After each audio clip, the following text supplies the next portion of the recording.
So there's one type of cover that whenever it's prevalent in a lake always plays in bass fishing no matter where you go across the country, and that is grass.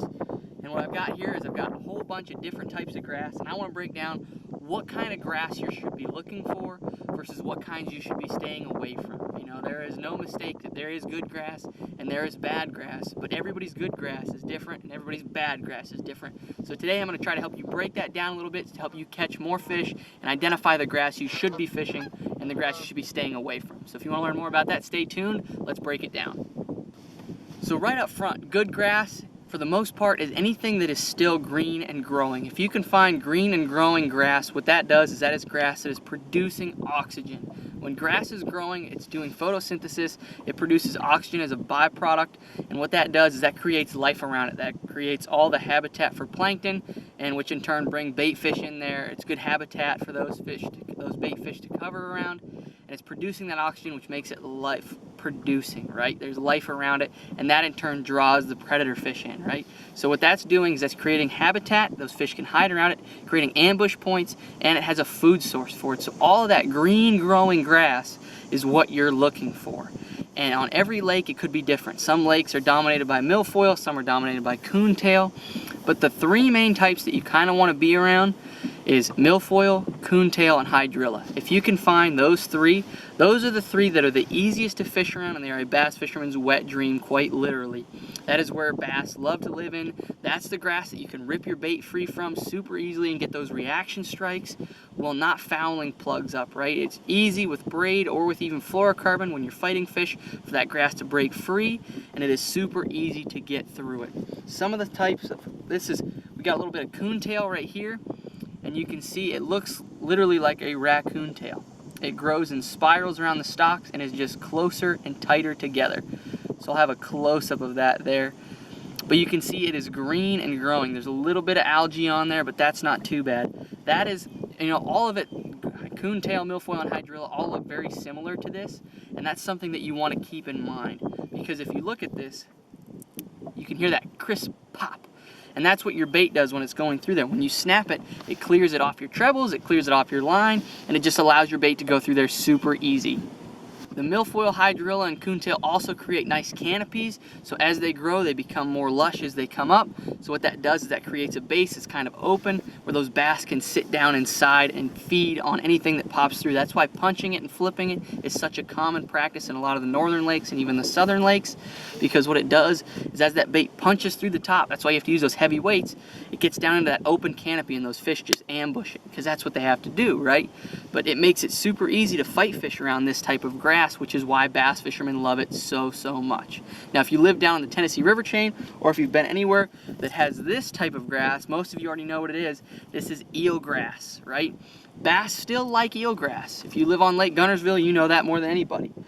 Eelgrass is a phenomenal habitat for bass, for lack of a better word, but it is a pain in the butt to fish through. If you've ever fished through eelgrass, it fouls your line, it fouls your treble hooks when it's windy, it uproots itself from the bottom because it uproots extremely easily, and then you end up getting stuck with all of this hydra, or this eelgrass on your line, and sometimes you can't even fish around it, it's so prevalent. But it really limits the baits. You cannot throw treble hook baits through eelgrass for the most part.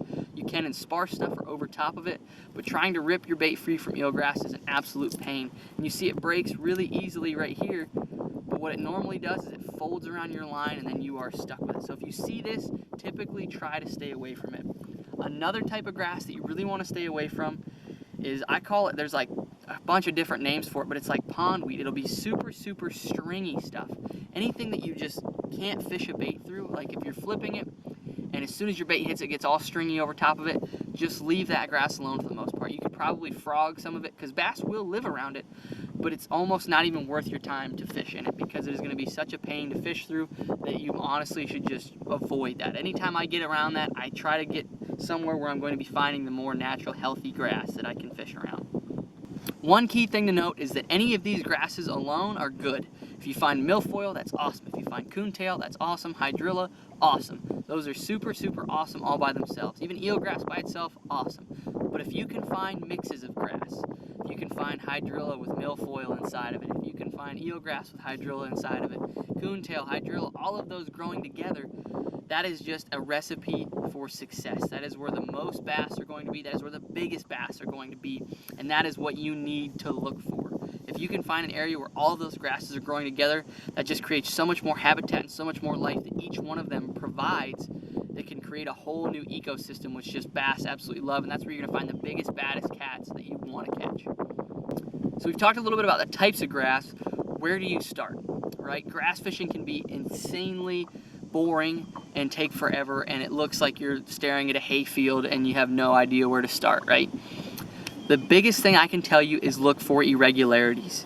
You do the same thing in rocky outcroppings, you do the same thing when you're idling sand flats. It is no different when you're fishing grass. What you're looking for is turns, points, edges, pockets. That is what you need to find, and you need to find what those fish are relating to. Early in the spring, those fish will be relating to that inside edge as those fish are starting to move up in. Those inside irregularities, those inside clumps, isolated clumps are key. As the summertime goes on, those fish will transition back out to the edges of that grass and kind of be spread out through the entire pocket of it. So what you need to look for is on any given day, they can be kind of in any different situation. You need to figure out if they're going to be in the pockets of the grass or they're going to be in the clumps. So when you get to a big patch of grass, you'll notice there'll be some that is straight even, and all of a sudden you'll get to an area where it's patchy. I start in the patchy area. That is what is the best for me. I find I catch more bass there because it's easier to break down and it provides a better ambush point for those fish. You know, the biggest cats want to stay in a patch all to themselves. If you catch one 4-pounder out of there, odds are there is another one right in there with it. Or you can pattern that type of grass, right? So that is what you need to look for. Anywhere that grass comes up and you see that edge make a nice turn, find where it makes a bend and starts to come back up. Find something, find a point where that grass tapers out. Find something that will give those fish an ambush point to that deep water access, especially in the summertime. Look for the opposite in the springtime. Look for points that come back into pockets. Look for bends that are going back into a spawning bed. But it is anything different that you can find in that grass is going to help you catch those fish and find those fish in transition to where they're going.